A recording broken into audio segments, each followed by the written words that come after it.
we're so enculturated within the mindset that sexual identity is the autonomous prerogative of the individual, that we have a very, very hard job seeing what a recent idea that is.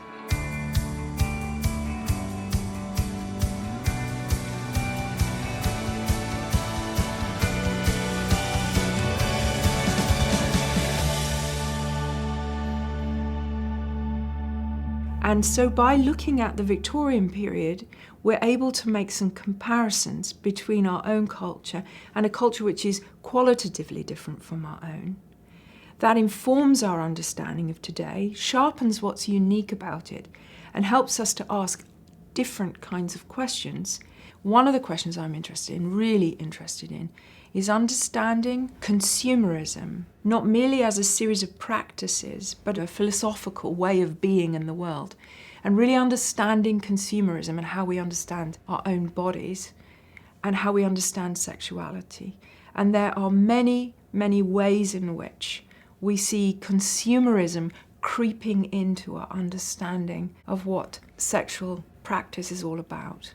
And we need to think and dwell closely on those issues and not isolate one aspect of sexual ethics from other aspects of sexual ethics, but see how our entire way of understanding personhood is related to the way in which we buy, choose, spend, debt, law, private property, property rights.